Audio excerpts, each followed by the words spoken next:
C'est autour de leur père évêque que les chrétiens de Ziguinchor se sont réunis hier pour lancer les activités pastorales de l'année 2016-2017.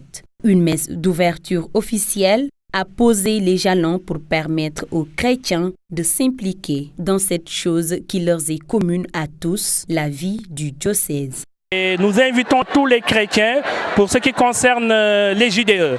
Les JDE qui sont une activité vraiment très importante pour la vie du diocèse, qui regroupe tout le monde. Je fais également une invite par rapport aux unités de production sur qui l'évêque compte beaucoup afin de pouvoir participer réellement, participer réellement à la vie de notre diocèse. La somme des efforts fournis durant l'année 2016 permettra de relancer les activités pastorales. Le bilan proposé permettra aussi de promouvoir l'engagement des fidèles dans leur devoir ecclésial, une obligation pour tout chrétien de soutenir la pastorale des prêtres et de l'évêque.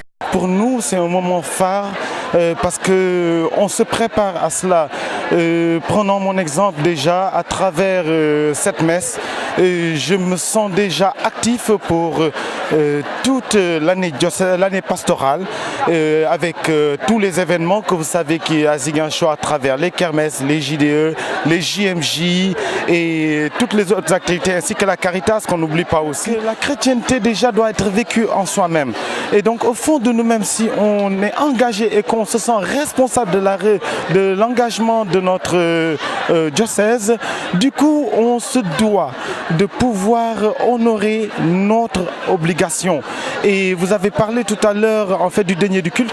Reconnaissons que c'est une obligation.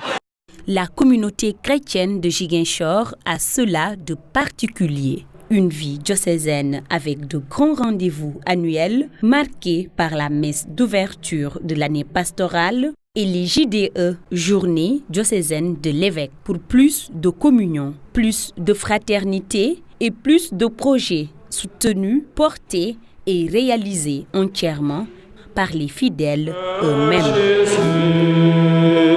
Je jure. La série de meurtres barbares qui a suscité l'émoi des populations durant tout ce mois de novembre a atteint son paroxysme avec l'assassinat récent de Fatoumata Mactar Ndiaye, vice-présidente du Conseil économique, social et environnemental. Crime qui n'a pas laissé indifférent le chef de l'État qui a appelé la société sénégalaise et l'État en question à une introspection profonde. Aimerait-on nous poser la question de savoir que suscite ce nouveau type de comportement? Pas plus tard qu'il y a 3 semaines, une altercation entre automobilistes à une station de service à Yoff a coûté la vie à un taximan qui a reçu une balle à bout portant.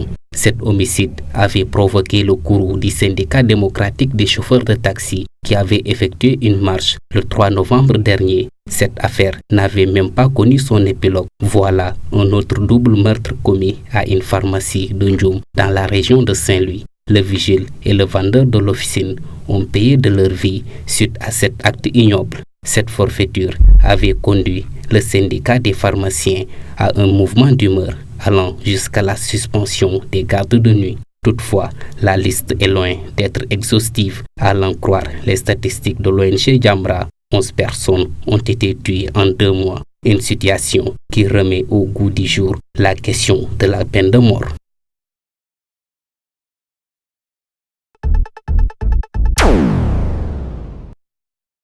4-0, c'est la correction infligée par Niary Tally au Casa Sport lors de la 3e journée de la Ligue professionnelle. Une débâcle mal vécue par la plupart des Ziguinchorois qui pensent que les poulains de Athanance n'étaient pas suffisamment concentrés. Je l'ai vécu très mal, oui.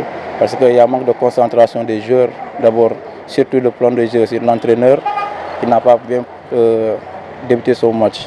Parce qu'à la première mi-temps, il a fait une match nul. Deuxième mi-temps, au lieu de changer le jeu, il voulait courir attaquer pour pouvoir marquer le but. C'est ça qu'il nous a fallu encaisser les 4 buts.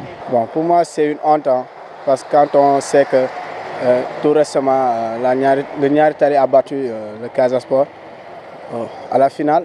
Donc pour moi, cette match, c'était une match pour nous de prendre notre revanche. Mais c'est une très grande honte que le Niary Tally nous batte 4 buts à 0. c'est que aussi Niartali, c'est une équipe casamançaise, parce que la majeure partie des joueurs du Casa, de Niartali, c'est des gosses qui ont vécu ici en Ziguinchor, qui ont joué les navetans ici, d'autres, qui ont fait beaucoup ici en Ziguinchor avant de quitter pour aller jouer à Niartali. Mettre les joueurs dans de bonnes conditions, telle est la solution proposée par certains Ziguinchorois pour pousser le Casa Sport vers le succès. Moi, je dirais que la Casa Sport manque beaucoup d'efforts.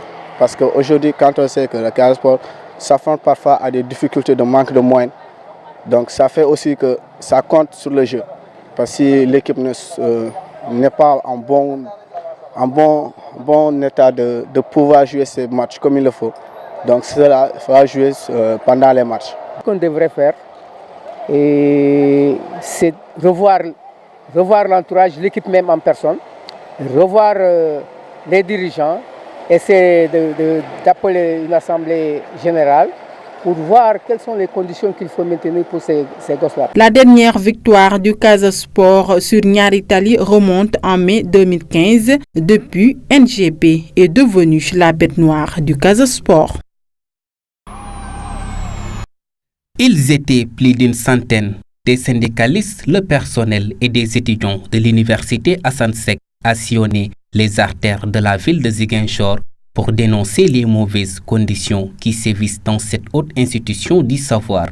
Arrivés à la gouvernance, les manifestants ont lu le mémorandum devant le chef de l'exécutif régional. Face au manque de volonté des autorités et à la gestion négligente de la situation, le SATUC et la communauté universitaire ont décidé de passer à la vitesse supérieure. En votre qualité de chef de l'exécutif régional, les travailleurs de l'université Assane Seck de Ziguinchor, membres du SATUC, font appel à votre autorité pour soumettre les doléances à titre d'information et dans l'espoir d'un dénouement heureux de votre part. Permettez-nous de rappeler que le nœud du problème dans notre lutte, c'est l'insuffisance du budget de l'université Assane Seck de Ziguinchor et de la malgouvernance. Et comme si cela ne suffisait pas, les autorités s'amusent à un jeu de refus donnerait leur engagement pourtant résultant des négociations formelles.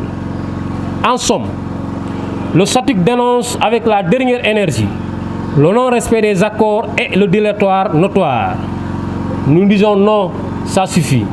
L'adjoint au gouverneur s'est réjoui de la bonne tenue de la marche qui s'est déroulée dans le respect des lois et s'est engagé à transmettre ses revendications acquis de droit. Je voudrais vous rassurer que ce message sera exploité certainement par le gouverneur et les autorités interpellées seront également informées. Je voudrais également vous remercier pour la considération, mais également l'espoir que vous portez en la personne du gouverneur et vous remercier également pour avoir choisi en tout cas de transmettre votre message par son canal, qui est le canal officiel de la transmission de l'information dans l'administration. La manifestation s'est terminée avec la remise symbolique du mémorandum à l'adjoint au gouverneur dans l'espoir que les réclamations ne tomberaient pas dans l'oreille d'un sourd.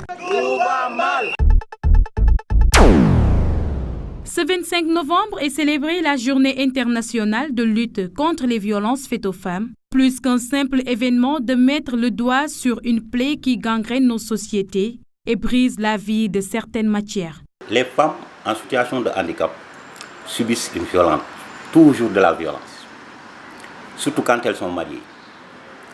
Parce qu'il y a ce qu'on appelle la violence physique et la violence morale. Et il y a un célèbre penseur qui disait que l'oppression n'est forte et douloureuse que quand elle se fait dans le silence. Et souvent, les femmes en situation de handicap sont victimes de cette violence du silence, qui passe par la stigmatisation, le rejet, le regard social, et dans leur ménage respectif. Et tous ces aspects sont que les femmes rencontrent et subissent. La gravité et l'ampleur du phénomène justifient l'engagement des autorités dans la lutte contre les violences faites aux femmes, un combat au devant duquel on retrouve le service départemental de l'action sociale de Ziguinchor.